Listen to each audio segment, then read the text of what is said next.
Visa morre de rir, porque ela já tem todos os seus dados e a privacidade na rede vai fazer com que os dados nunca saiam da Visa. O seu seguro-saúde vai morrer de rir, porque ele já tem todos os seus dados e a privacidade na rede vai fazer com que ele não os compartilhe. Google e Facebook morrem de rir, porque eles já têm todos os seus dados de acesso à internet e eles não te dão. Um monte de empresas usam os seus dados diariamente, mas nenhuma usa mais do que a companhia telefônica, que sabe onde você está, o que você compra, quanto que você acessa de internet. Se você defende uma transparência radical, você vai fazer com que todos esses dados sejam mesclados e você tenha acesso a prontuários que são exclusivamente seus. Os meus dados não são da Visa, são meus. Eu não quero que a Visa venda os meus dados. Então eu nunca vou defender uma privacidade para defender os direitos da Visa. A hora que eu entendo que eu vivo dentro de um mar de dados, que esses dados já são coletados, eu percebo o seguinte: a única forma de eu conseguir realmente não ser encontrado é eu me transformar num Unabomber. E isso não é exatamente uma técnica muito saudável. Penúltima, televisões que acessam a internet. Uma televisão que acessa a internet vai acessar o quê? A princípio você vai pensar, ok, YouTube, ótimo, só que YouTube dá trabalho, YouTube é besta, YouTube é chato. Você vai chegar lá, o YouTube é como uma televisão que tenha 300 canais de cabo. Eu tenho que escolher o canal, tenho que escolher o vídeo. YouTube é uma forma de televisão passiva. É como uma gigantesca videolocadora, eu tenho que escolher o título, vou lá, pego e consumo o vídeo do YouTube. Existe uma coisa, existe um produto digital que vocês usam diariamente e que tem muito mais cara, cheiro, gosto e cor de televisão do que o YouTube. Ele se chama Facebook. A tela inicial do Facebook, com aquele stream de notícias do Facebook, com videozinhos, textozinhos, coisinhas, historinhas do Facebook, é a mesmíssima experiência passiva da televisão. Do mesmo jeito que antigamente o sujeito chegava num dia cansativo de trabalho, não tinha mais o que fazer, ligava a televisão para tentar esvaziar o cérebro, hoje ele faz isso com o Facebook no banheiro. Está lá ele sentado no banheiro e fica lendo as bobagens que as pessoas colocaram. Quando ele viu 45 minutos passaram e ele está com uma tatuagem de círculo na bunda dele, porque ele esqueceu de sair do banheiro. Tão televisiva que é a experiência. O que vai acontecer com a televisão que acessa a internet? A televisão que acessa a internet vai ser a televisão que acessa o Facebook.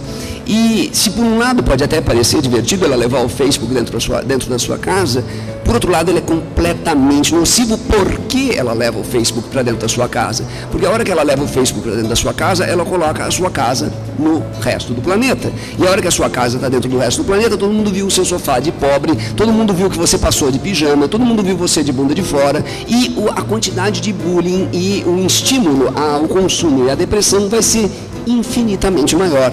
E a questão é, dá para eu tirar uma televisão com acesso à internet dentro de casa? Não. Porque daqui a pouco todas as televisões vão estar com acesso à internet, todas vão estar dentro de casa e a sua bunda vai estar a público. A questão é saber agora como usar a minha bunda a público e que tipo de mensagens que eu recebo direcionadas à minha bunda. Quando você pensa uma mensagem direcionada à sua bunda a público, você naturalmente pensa no logotipo recortado do Design na Brasa, que pode ser verde ou vermelha, a mensagem diretamente relacionada. Não, não é esse não.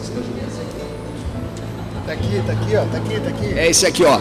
Se você pensar, ele pode ser gordo, ele pode ser quase normal, mas com hipertrofia de um dos lados, ou ele pode ser realmente com uma gigantesca hipertrofia precisando de um médico, né? Então você pensa assim, eu tenho uma mensagem dessa diretamente direcionada à minha bunda, a público no Facebook, e eu penso que, espero que ela seja verde, porque talvez doa menos do que se ela for vermelha. Isso é pregnância da marca. É uma pregnância da marca, com certeza, Gestalt na prática. E a última das 10 coisinhas que eu tenho para colocar para vocês, e daí eu parto uma conclusão rápida e paro de monopolizar essa mesa, né? Mas não acabou dando mais tempo que eu estou falando rápido. Você comeu o tempo vai. Eu comi o tempo do cara que faltou, ótimo. Então estamos tudo bem. Então sobra, vou até falar mais devagar. O item 10 e o último deles parece uma bobagem como todos os outros, mas é absolutamente gigantesco e esse vai ser uma grande mudança séria. Mas para isso eu preciso contar uma história arqueológica que aconteceu há um tempão atrás, talvez vocês não estavam vivos muito tempo atrás, no final da década de 1990. Se você estivesse vivo, fosse adulto e fosse um bar, ao pagar a conta pelas cervejas, etc., no meio alguns dariam dinheiro, alguém de repente abriria a carteira, tiraria dela um caderno sujo, rabiscaria ali o valor, dataria, assinaria, escreveria RG, CPF, tipo sanguíneo, etc., e pagaria com cheque. Cheque é uma coisa tão bizarra que as pessoas davam um cheque de R$7 na padaria, cheque de R$9 em outro canto, e todo mundo dava cheque.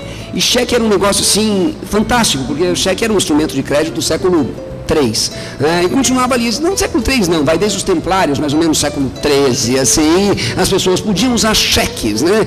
E o cheque era uma coisa que desapareceu, por quê? Porque o cheque não deixava traço, você podia dar um cheque, ali o cheque não te associava diretamente ao lugar, ao horário, etc.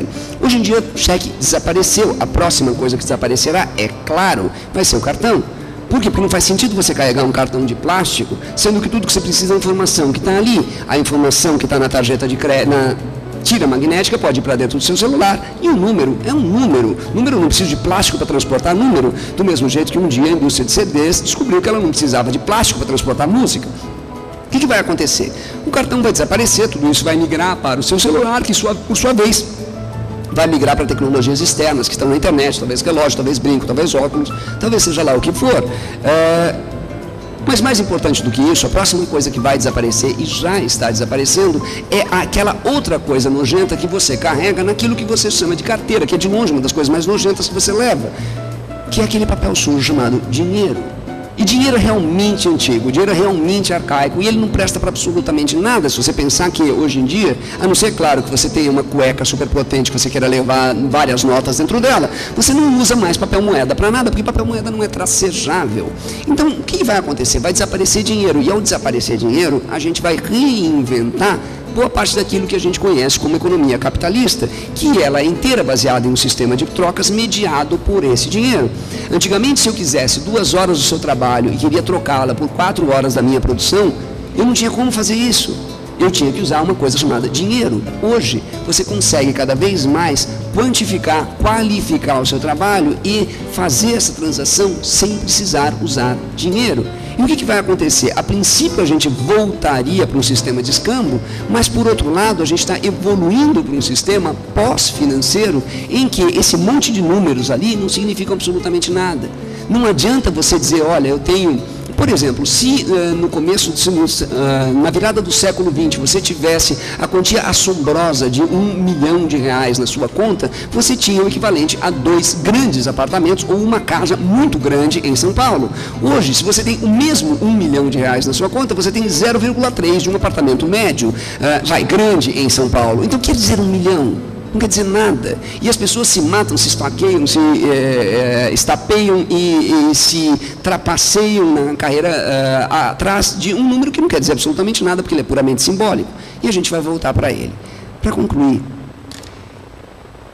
nós estamos exatamente no quê? Nós estamos num momento de revolução ou nós estamos num momento de retomada? Na verdade, nós estamos num momento que é uma mistura das duas coisas. Hoje em dia não adianta mais você ser nem tecnófilo, nem tecnófobo. Não dá para você adorar a tecnologia como se ela fosse uma espécie de divindade esotérica, como não dá para você detestar a tecnologia como se ela fosse alguma espécie de grande horror universal. A tecnologia ela está aí, ela está presente e você precisa compreendê-la.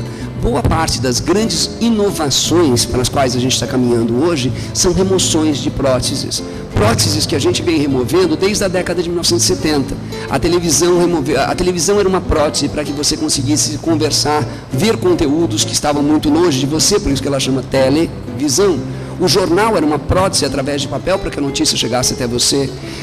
O telefone era uma prótese para que você conversasse com seus amigos. E essas próteses estão todas desaparecendo. Elas estão, a princípio, sendo trocadas por outras próteses, que também vão desaparecer.